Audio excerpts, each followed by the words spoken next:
Hello, everyone. Army of Quad here, and I just decided to randomly go live on this channel today because yesterday, for some reason, I was inspired to play around with my own DIY CD4 decoding again.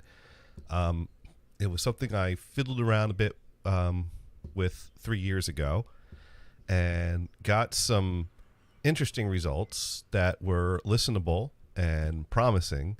And then I kind of realized, well, I don't have the know-how to really take this the next step. And I don't know whether or not I actually do or what could be done with this. But when I decided to do this again, I had to review a bunch of notes and screenshots and fill in blanks. And it took me a few hours to figure it out again. And I'm like, let's document this in a video this time. Let's share this with the world. Let's see if anyone else out there is inspired to take this to the next step. And I'll share anything and everything I have. I'm not looking to make this profitable. I'm just looking to make this stuff continue happening and continue to be pushed further and further. So I'm going to share my screen and show what I've rebuilt and kind of go over the files that I created and what I played around with and what documentation I have. So to start with, the tool that has really been invaluable for DIY CD4 decoding is gnuradio, and created by Gary GNU. No, probably not. But gnuradio, which is not a easy to use software, and I barely understand it myself. I had a little help 3 years ago building this process from someone in the chat room. I kind of understand what it's doing, and I have notes, and it's further tweakable. What greatly helps this time around is someone in the community there built it to be able to utilize WAV files. I think this software is typically used to pull in radio signals with hardware devices that can do that. So it deals more with the real-time stuff maybe, and not so much the files. Because last time around I had to use raw files. Like I had to save the file as a raw file, and then, well, let me just share my window. Now this software can be made to work in Windows, and I know that because I somehow made it work in Windows 3 years ago. I don't remember how. And I've found with open source project stuff like this, sometimes it's easier to just spin up a virtual Linux machine and do it that way. Because that's, especially if you're going to go into chat rooms and ask for help, because they're all using Linux. And if you're like, well, how do I set this up on Windows? They'll be like, I don't use Windows. What are you asking me for? So VirtualBox is a great tool. It's real easy to grab VirtualBox. It's real easy to download an ISO installer for Ubuntu Linux and attach it to your VirtualBox you built and walk through the install and have yourself a virtual Ubuntu Linux machine, which also comes in handy if you want to play around with Red C. Can be done in Windows, but most of the guides out there are written by people that are doing it in Linux. Now, the one caveat I found was that my Ubuntu machine, I had built my virtual Ubuntu machine a few years ago, and so it was on a version of Ubuntu that when I installed gnuradio, it installed like 3.8, and the ability for gnuradio to work with WAV files started in version 3.9, and it automatically installed the newest version that would work with the version of Ubuntu Linux that I had. So basically I had to go grab a new Ubuntu installer, reinstall Ubuntu on my virtual machine, and then reinstall gnuradio. Now there's websites out there that will tell you how to install gnuradio. In fact, if you Google how to install gnuradio, that will pull up wiki.gnuradio.org, installing gnuradio, and basically it gives you the Linux steps that you want to have an Ubuntu machine.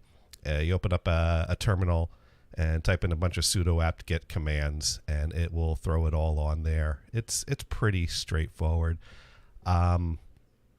I'm not going to walk through that process here on this video, but if someone wants to play and experiment with these things I'm showing here and are like, dude, I'm stuck, shoot me a message. I'll be glad to throw a video up of building a virtual machine and installing the GNU radio. I don't mind holding someone's hands, walking them through a process if it's going to help them figure some things out. So let me share out my virtual machine. Here we go. Share screen. Okay.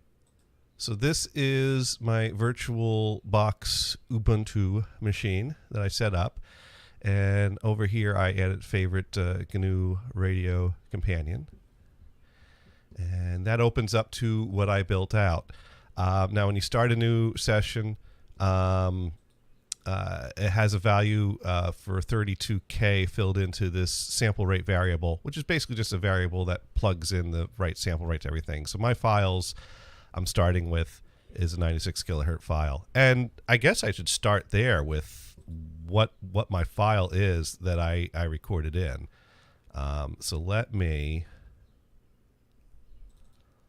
bring up the file I recorded in and show you that. I should have planned this better and wrote a script. I'm kind of flying by the seat of my pants here. So let me share over in my Windows machine SoundForge, because I use SoundForge to record things in. And I have here a file with 2 tracks I decided to test. And these were recorded in using my Signet TK7SU cartridge on a brand new NADC 588 turntable.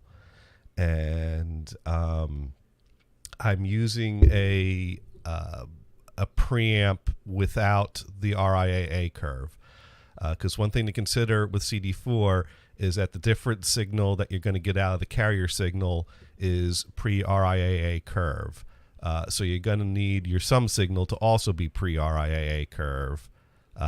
You're better off doing that in the flat realm before applying an RIAA curve to it. So I recorded over here, average white band, pick up the pieces, which sounds very flat and thin because there's no RIAA curve applied to this yet. And this is a really good test track for CD4 purposes, because this song, you could probably calibrate a demodulator using this song if you don't have a calibration record. It separates the drums out discrete to the front, the guitars discrete out to the back. So it's real easy to kind of balance your front-back separation with this song. And if I zoom in on this window here, you will see that there is the high-frequency carrier signal right there. So it 96 kilohertz recording captures that beautifully, actually. So that's my test file. I also recorded some Black Sabbath over here because it's quiet and noisy and reveals all the limitations and noise. So you may as well have kind of a stress test.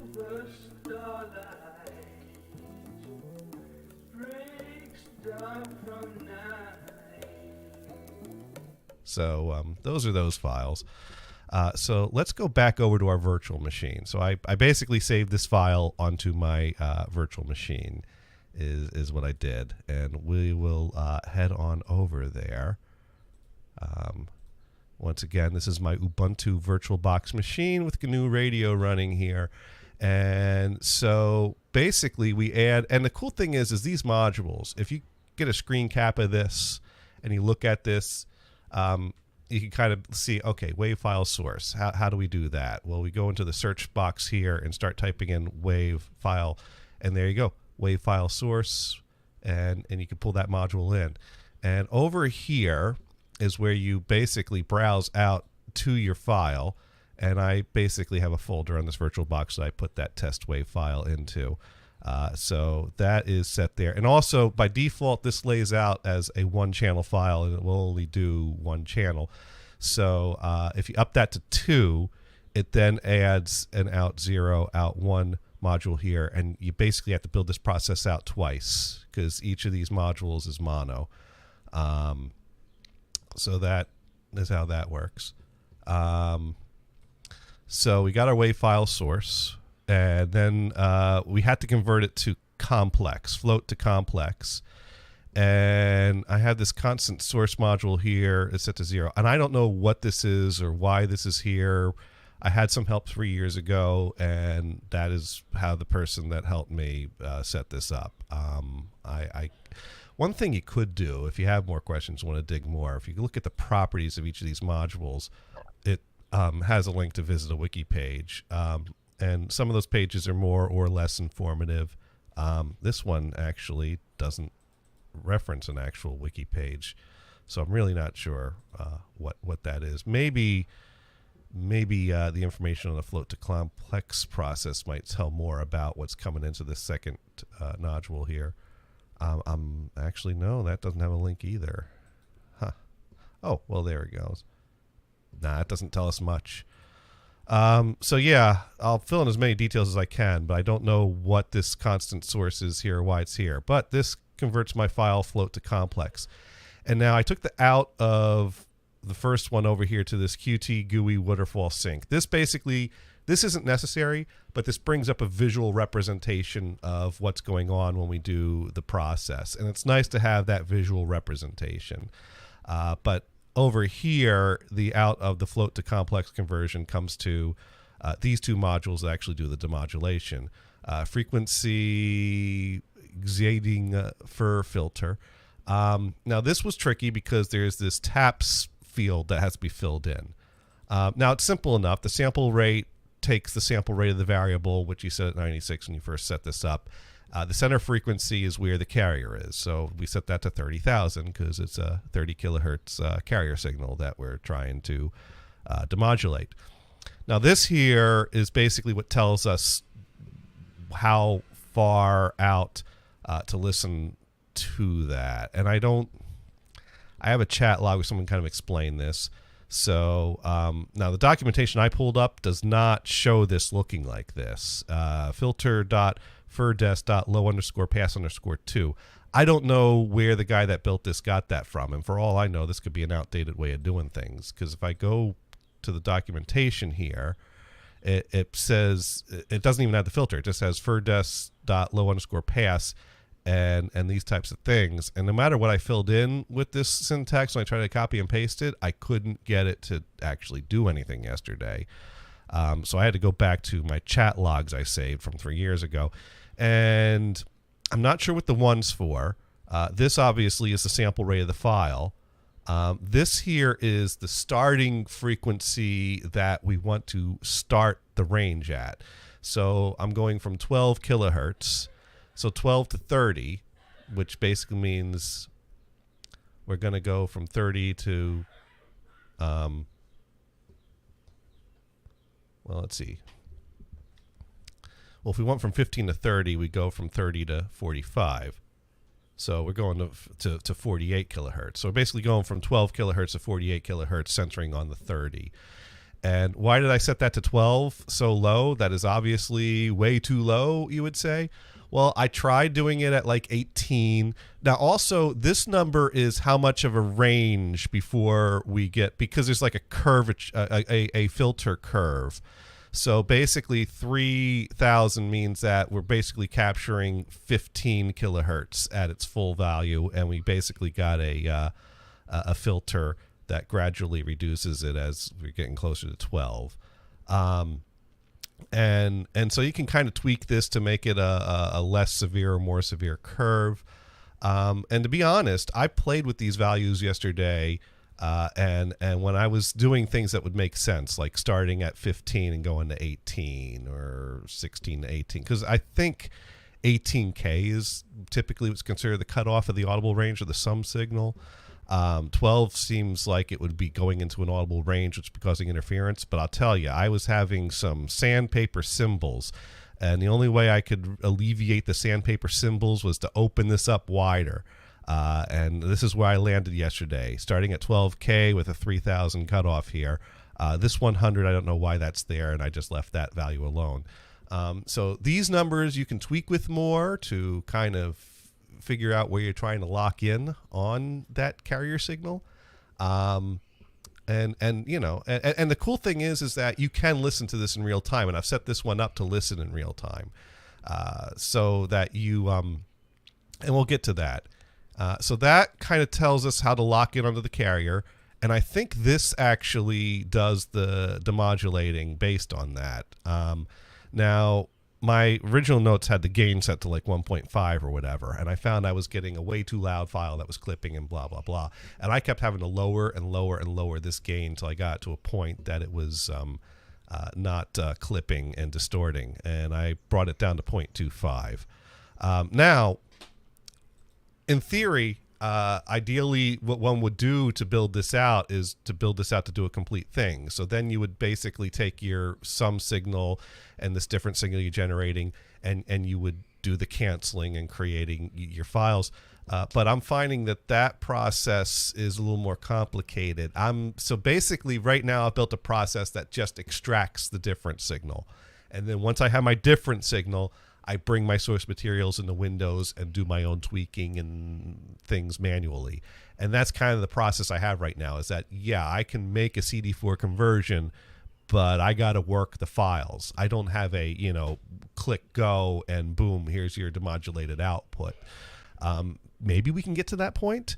Of course, we have to consider getting the levels to match right. Also, I find that the output file has a little bit of extra data thrown in the beginning. So I don't know that they would line up ideally. I might need to chat with some people. But anyways, once we get so this is extracting our carrier, our different signal from the carrier is what it's going to do. And so then I use a WAV file sync to basically save that to a file that will have my difference then. And then I set that to 9624, 2-channel. So that way it's coming into 0 and 1 here. And I save that as testdiff.wav. Now I also put on here audio sync. Audio sync is going to play back the audio while it's creating it. You don't have to have this. You could just do it silently. I actually found that when I disabled this, my waterfall sync stopped shortly into the process. And I don't know if there's a bug or an error or what was going wrong, but I found that the process wasn't visually finishing if I wasn't listening to it. If I disabled this, and I don't know if that's and also the process doesn't automatically stop and let you know it's done, but this waterfall sync that shows you what's happening gets to the end, so that gives you your visual cue that it's done. So I'm going to go ahead and hit the go button on here so you can all see what happens. As you can see, I have a folder over here with my test document, and I don't have a test diff here yet, although because I'm going to just redo what I did yesterday. So we'll go ahead and we'll hit play and we'll see what happens. And so now it brings up this frequency spectrograph here, and we get it plays back the different signal it's creating, which is very noisy and crackly, which is to be expected. And as we can see, this is the sum signal that we're not listening to. But over here in the 30 and the negative 30, it's detecting that signal. And that's what we're listening to right now.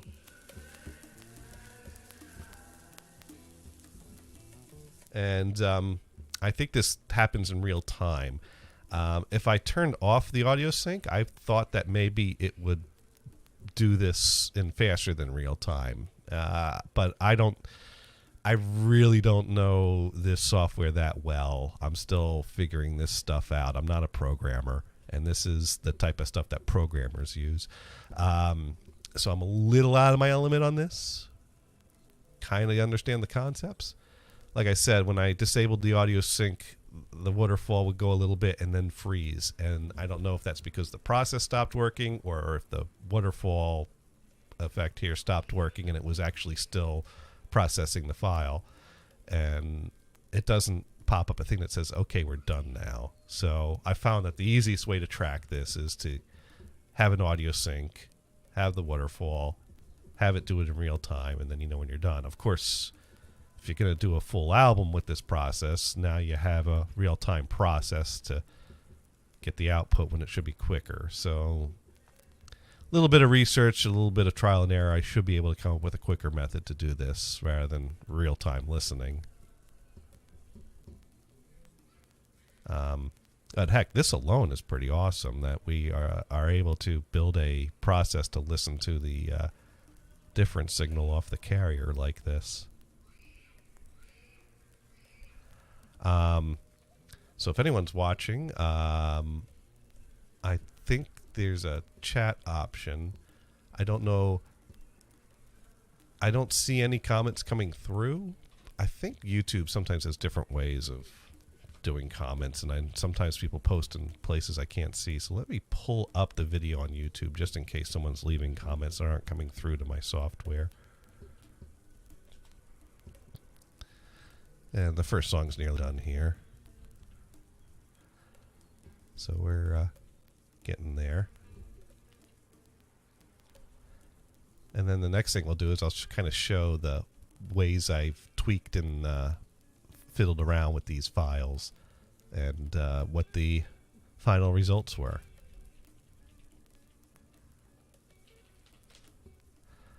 All right, let's see if I can find my stream here so I can see if there's any chat on there to read. But yeah, maybe more people will watch this later. I'll have to post a link after this is done.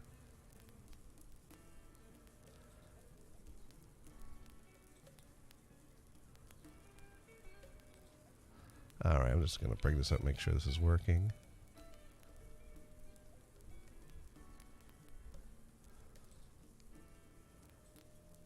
Now, Jay Chrisman writes in, good job keeping the quad music alive. Thank you. Thank you. Appreciate the comment. Oh, and that comment did come through on here too. So that's good. Yeah.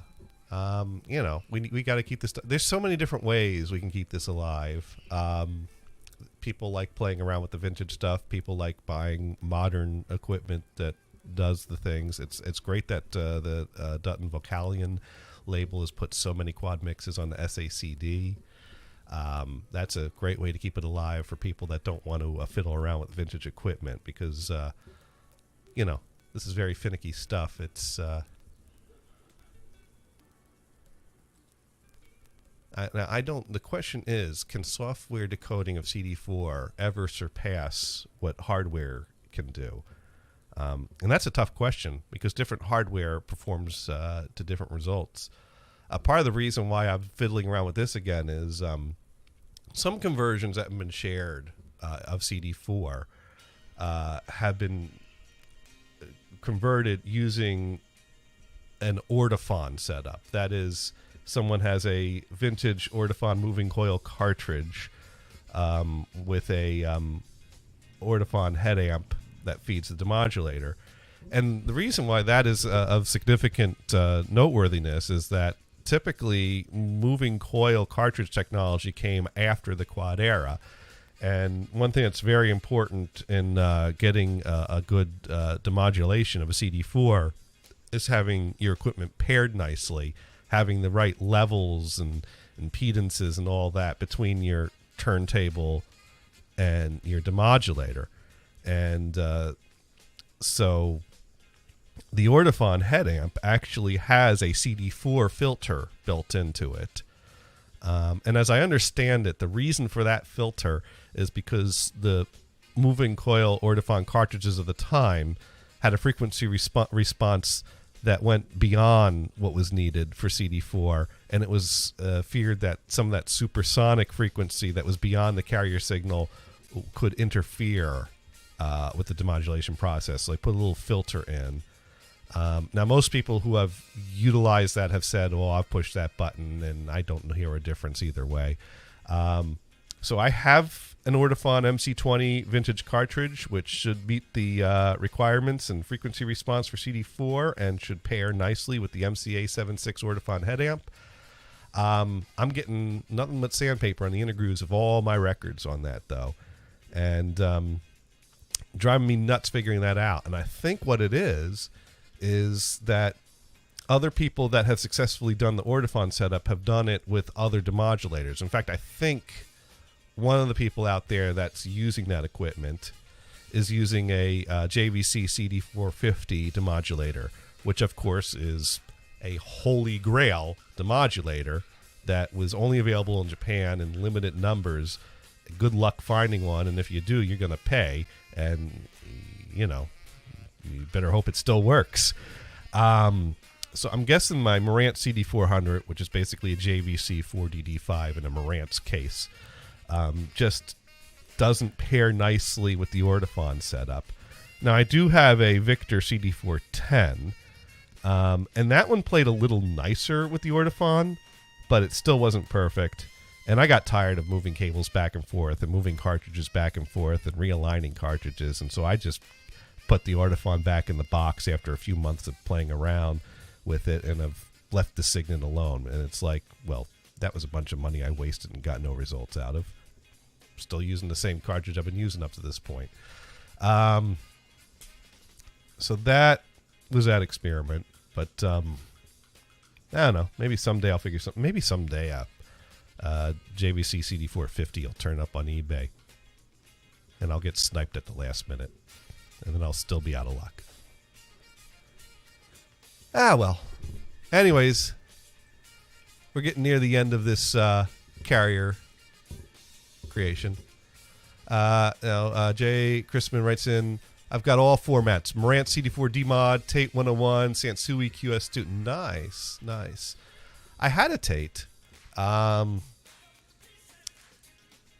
of the chips blew out, or I think two of the chips blew out.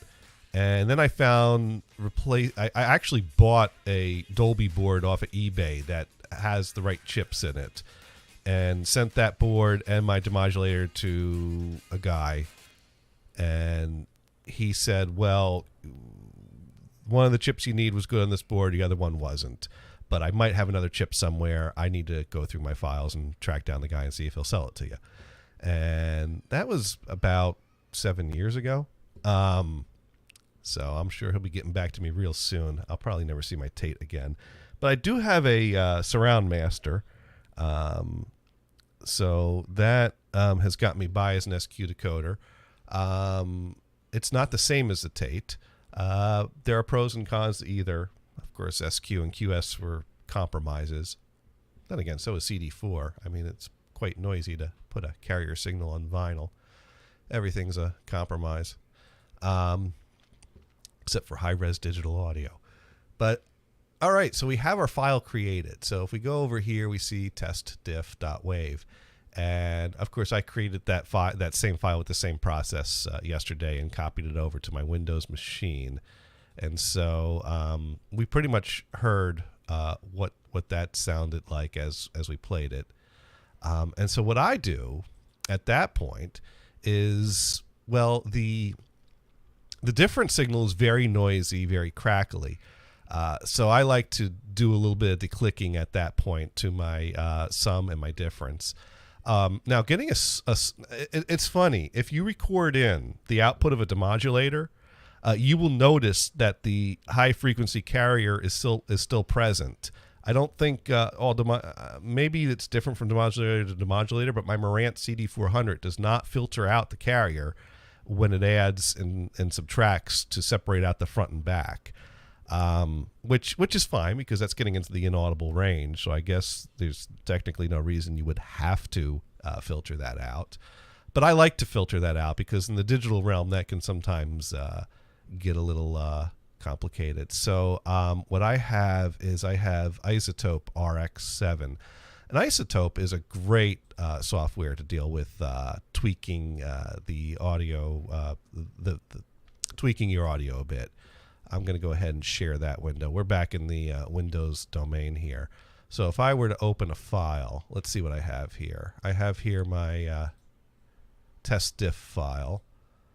So although that's not what I really came here to open up. I came here to open up my original test file, which, as you can see, in the frequency band here that we have. It kind of fades down, and then here's the carrier up here. So I derive a sum signal by coming over here to the EQ, and I give it a hard shelf at 19 kilohertz. Because I don't want to kill too much of my sound. As you see, I think there's like a little bit of overlap here, which probably isn't good that it overlaps, but it does. And that's just a reality of CD4. So I let it go up to 19. I think 18 is probably the highest it goes, but I don't want to cut it too close. May as well. And if I do a render on this, as you can see, boom, that just disappears. That's gone. So now we got our sum signal, none of this noise up here. This program is also good for removing some record noise and hiss. Really came in handy on this first quiet song here. So if I come over here and over here is the silent area before the song begins. So if I highlight that section here and I bring up here my spectral denoise and do learn, that's going to kind of capture that noise. And then I can come over here and highlight a section and click preview. And as you can hear, a lot less noise.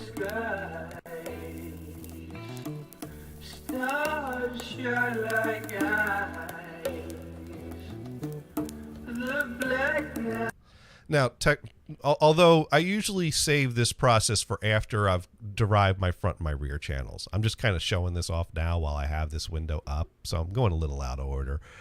Basically, I create my sum signal by filtering this out. So now I got a good sum signal, and I got the difference I derived. Now, I like to use the SoundForge declicking plugin for declicking my vinyl, but I like to do it in multiple passes. And I find it's easy to do that using Audition 1.5 because that lets you build out a chain to do that. So if I switch my windows over to, let me see what I was doing over here. I need to save something before I share that window, because I'm going to want to bring that back up. Oh, I guess I already have that name. Okay, we'll do that. All right, so let me come back over here and let's now share my Audition window.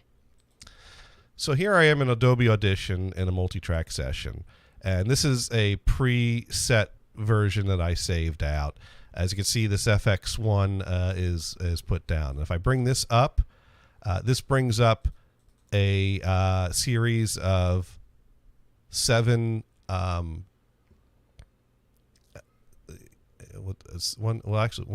2, 3, 4, 5, 6. Yeah, 7 passes of click removal. These settings came from a friend of mine, Kai Campbell. Used to do DTS audio CD conversions back in the day. Unfortunately, he's no longer with us, but he did share some notes of his methods and processes. And one of the things he shared is that he has this 7-step process. Now, the way he explained it was that he doesn't always use all 7 steps. He lays this out, and he kind of picked and chose his steps, left some out, kept some in, and he might have even built another custom set based on the needs of the process. And that's what worked for him. But he said that he always used the first 3 steps. Now, I found that the second step is 1, 2, 3. I found that the second step here never produces anything good sounding. I've always left it out. He said he always used the first 3 as is. Now, I found what is nice with this process, and this process targets, like the first step is to get like big clunky clicks. And I think as he worked his way down to the smaller, because like the last 2 have a smaller click size but a higher sensitivity. So that's more to remove crackling type of stuff.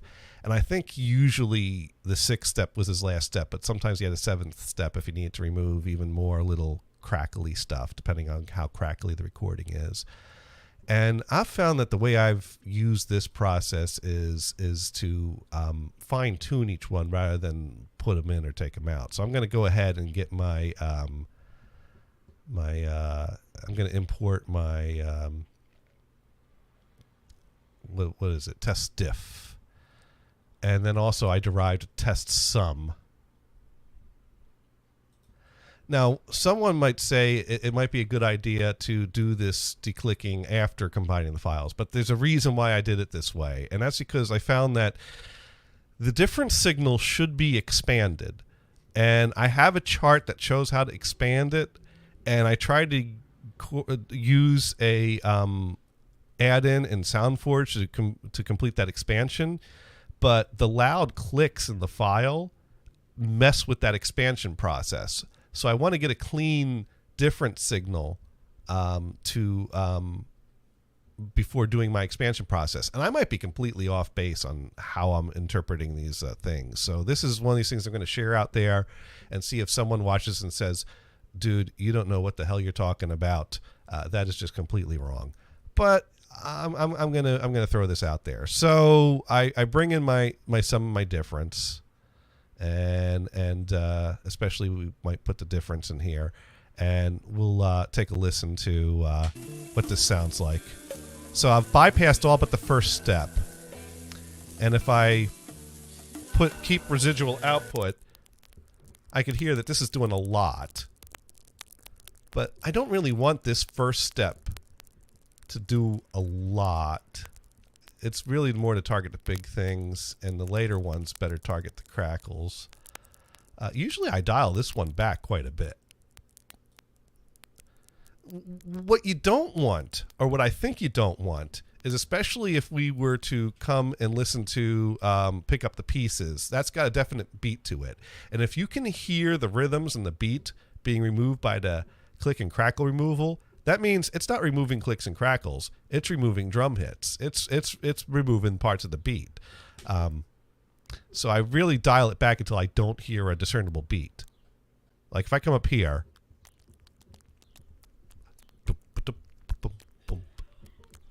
you kind of get a pattern going. And there you hear an audible thing. So yeah.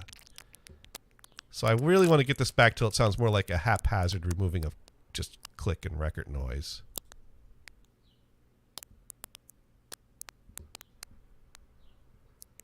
So maybe we'll put that right there. And like I said, I always skip the second. I should just delete it from here. So in the third step,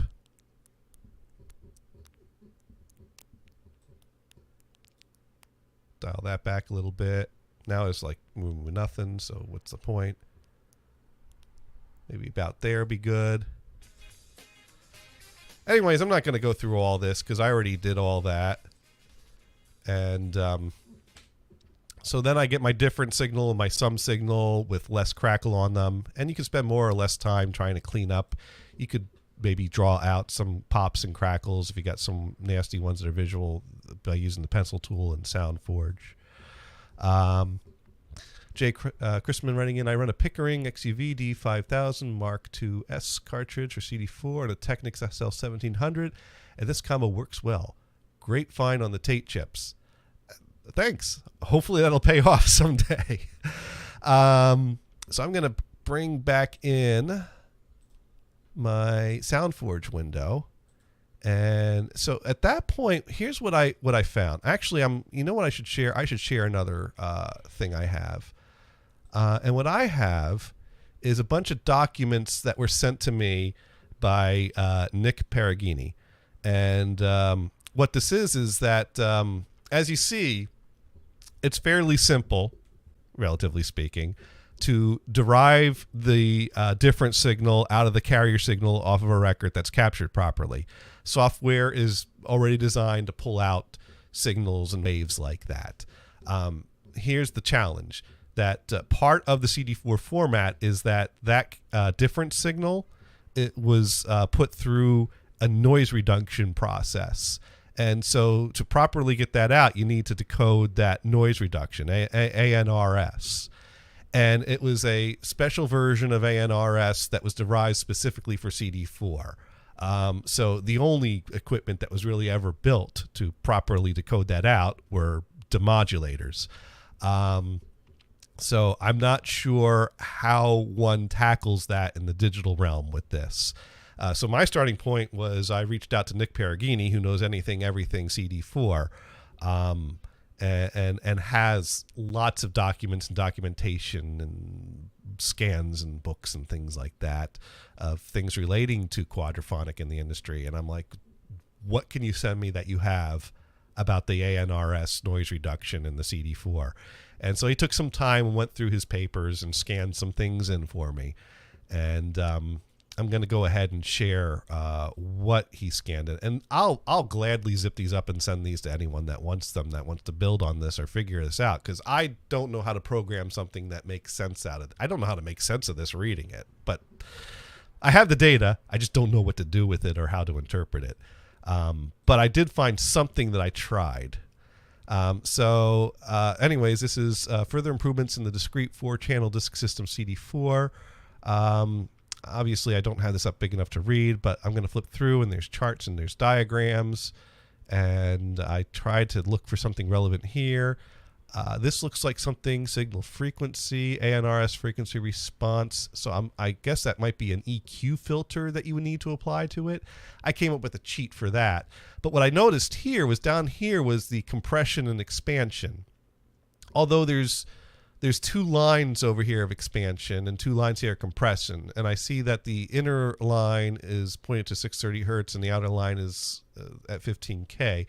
So that suggests that you need to apply some kind of an expansion that varies across the frequency range. If I'm interpreting that right, and I don't know of a plugin that'll do that. But I'm like, well, I could draw one of these lines and at least have something rather than nothing. Now, mind you, I've taken the difference signal and I've been able to use it to derive out fronts and rears without applying any expansion process to it. So it works. It probably isn't working ideal and to its best. I don't think I've gotten anything in a digital decode that surpasses what I've gotten off of my Marantz modulator or even equals it, but maybe close. So this time around, I decided, let's take this chart and let's play with this, because this chart looks a lot like something that I have in SoundForge. And once again, if someone understands this better than what I'm explaining right now and is like, no, you're completely wrong, please tell me so. And if someone can run with this more, please do. But here's what I did. I went into SoundForge and I opened up my declicked version of the difference signal. So here we go, tef diff declicked. So this was what I got that was declicked. So that's a cleaner sounding different signal, although there's a few loud pops here on the Black Sabbath track. And I probably, if I was going to be thorough, this is just a test, so quick and dirty, I'm not paying attention to detail. But in reality, I'd probably want to come in and clean these up a little more before running my expansion process on them.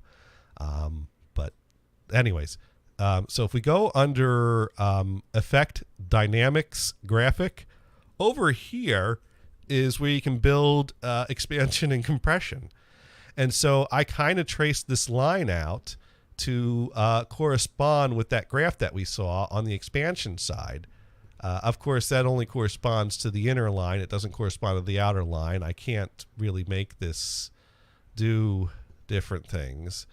So I don't know if this process is helping me or not, but I think this is the closest thing I can come up to what one of the images in that documentation came up with. So I apply this expansion process to my signal here. I don't know if that improves things or not. I don't know if it makes much of a difference or not in my final results, but that's... And then the other thing I do is I figure the sum and the different signals should have relatively the same EQ curve. So here's a tool I really love to use, which is Curve EQ. And this is a great little tool because this lets you analyze the EQ and match it to other files. For example, earlier, I already analyzed my sum signal at the beginning of Pick Up the Pieces.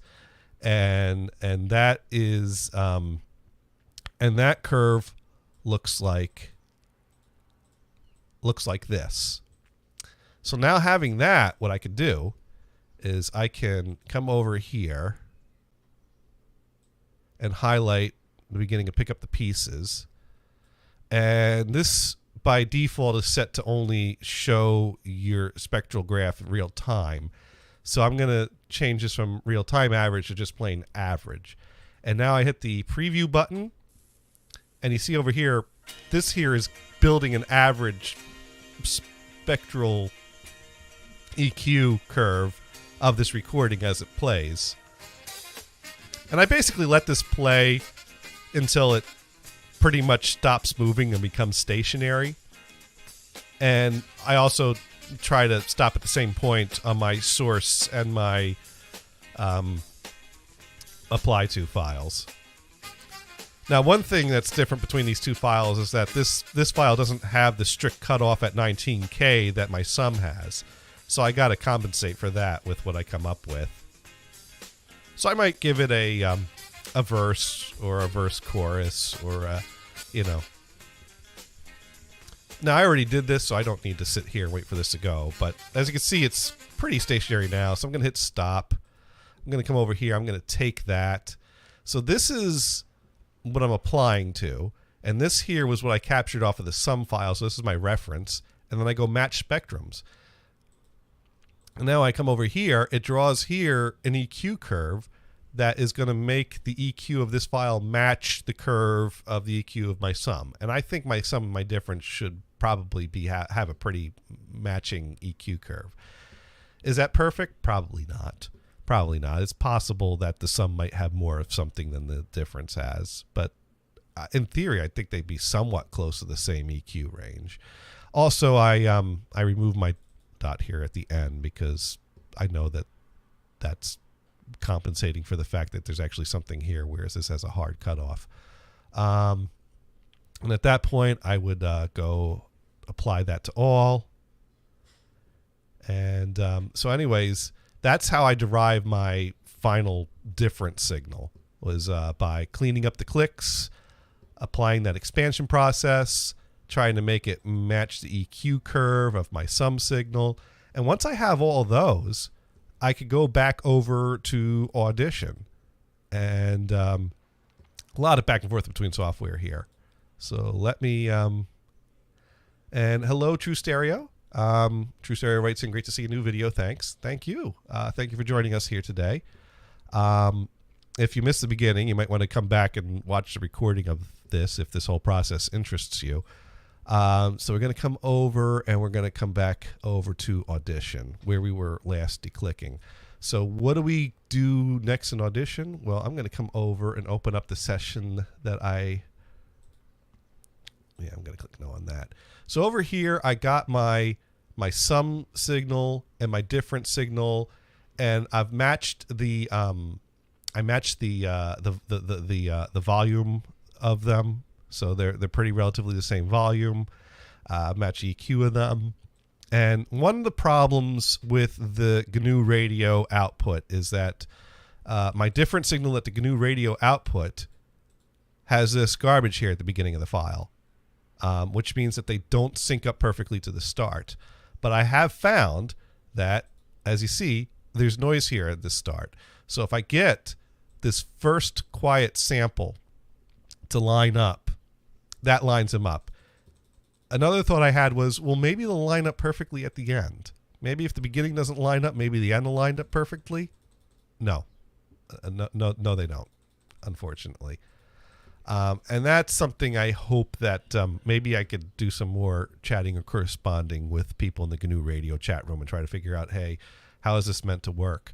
Because I think ideally you would build in the process for it to sum and difference the signals. So there should be a way to synchronize these files better. But I'd also need to build in all the tweaking and fine-tuning I was doing here in these Windows apps into that process. And I don't know if that all can be done or not. But anyways, so now we got this basically canceling out. So if I come here and play these two files lined up like this,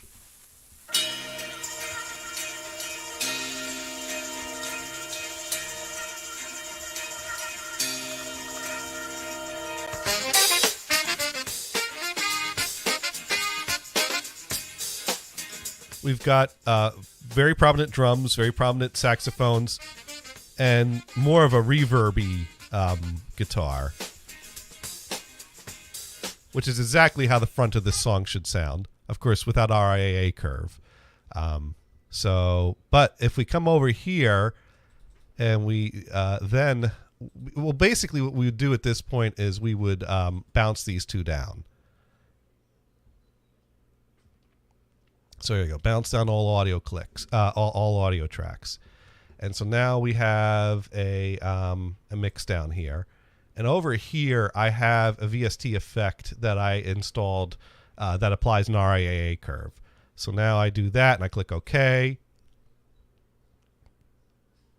And there we go. We got front channels.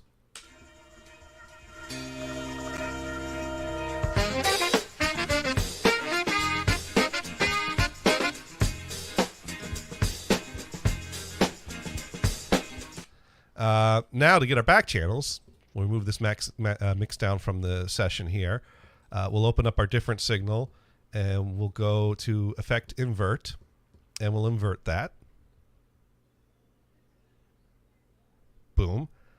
And now we'll come back over here and we'll do another right click, mix down bounce all audio clips.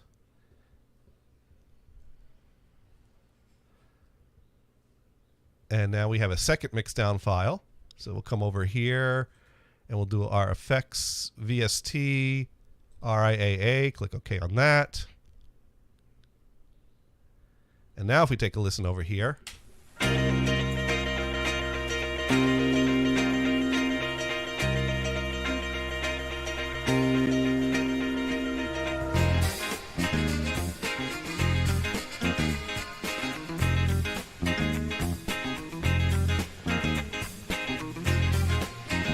Canceled out drums, reverb on the saxophone, prominent guitars.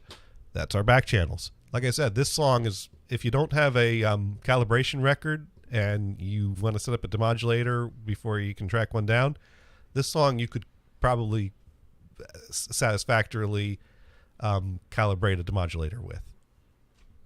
So it's a good test song. So that's been my process so far. And of course, from that point, do a little noise reduction. You could even tweak the EQ a little bit more. So my final thing I want to do here is show my final files that I built in SoundForge and compare it to other processes. So let me share my SoundForge again. And over here is the file that I built out. With the front and the rear that I derived. And I also noise reduced it some. And let me take a look at how I built this to play back. All right, so I can't do quad on YouTube, unfortunately. But we could set my 1 and 2 to the left and my 5 and 6 to the right. So that way we can get a front to the left, rear to the right playback of this. And so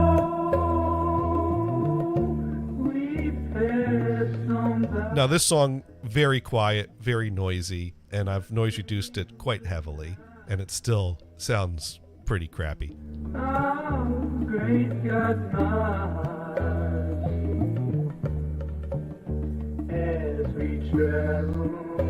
And I believe the sound effects bounce from front to rear, and I think the piano at the end is predominantly in the rear.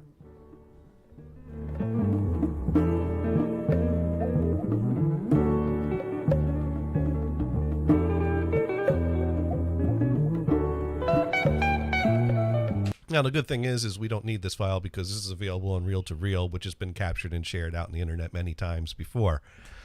So no one has to settle for listening to this noisy version of this song. But it's a good test of quiet CD4 recordings that really expose the limitations and what can we do with that. And I made something that on the speakers is not awful to listen to, but yeah, it's noisy.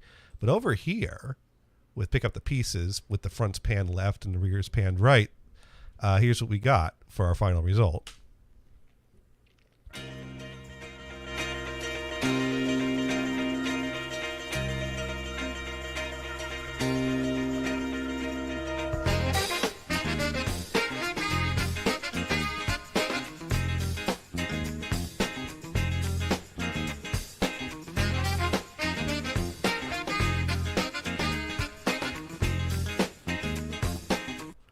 And over here, I have a decoding I did using the exact same file using the Stereolab Mac-based software that has built-in CD4 decoding.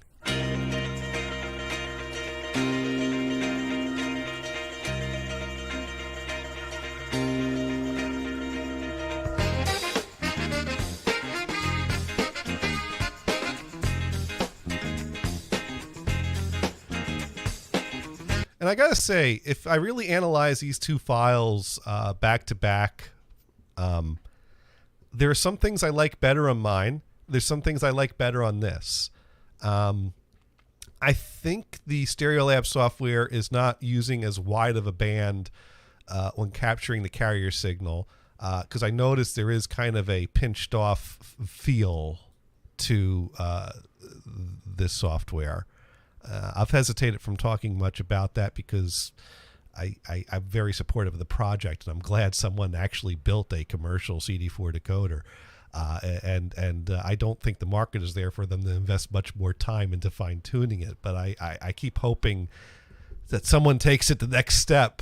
And but I got to say that this so I can't complain too much about the software. It's very listenable and it works. And if you don't have a demodulator, it's a viable method.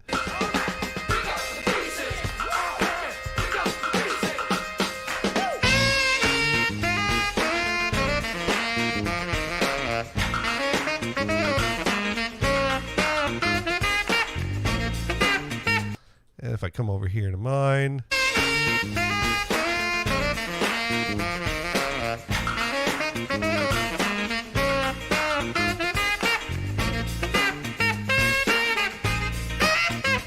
they're very close. We're definitely in the same ballpark. Of course, theirs is a process that you hit a button and you get an output. Mine is a process that I have to manually go through many steps and take a lot of time. I'd love it if the little tweakings I did were tweakable settings in the Stereolab software, or if it were possible to build more elements into the GNU radio to do the steps I was doing. So there's a lot more that can be built on this, and I'll do what I can here and there, but I think I need help to take this even further than we've gotten it. But this is not a bad starting point for DIY CD4 decoding. Now, there was another guy around the forums that was sharing some of his software-based stuff, and I think his process involves recording a record at half speed. And I'd love to get some more details about his process, but he's kind of fallen off the radar lately. Anyways, so that was my Saturday, and now here I am on Sunday sharing that. I think that kind of, and like I said, if anyone's watching this and they want any of the documentations that I have shared on here briefly, any of my screen captures, any help setting up GNU Radio, if anyone wants to do this stuff and needs any help from me to do this stuff, please reach out to me. And if anyone can help me make sense of ANRS decoding and to build a process that does that properly and accurately, and if anyone could help me build parts of this process into GNU Radio to make it more of a click it, and I don't think GNU Radio is going to do everything, but maybe I could make it, if I could build in a module that does the ANRS decoding and does it properly without it requiring declicking first, because I don't think I'm going to build the clicking into GNU Radio. But if I could make GNU Radio properly ANRS decode the output and then properly combine the in-phase, out-of-phase files and then output a front and rear, and heck, if I could even build in a RIAA equalization process into there, it'd be cool to at least be able to hit a button and get 2 stereo wave files to come out of GNU Radio that are ready to be declicked and denoised and fine-tuned into a final conversion. I guess that's what I see as an attainable goal at some point with this. Thank you for watching. Reach out if you have any questions, anything I can do to help. And you all have a great day.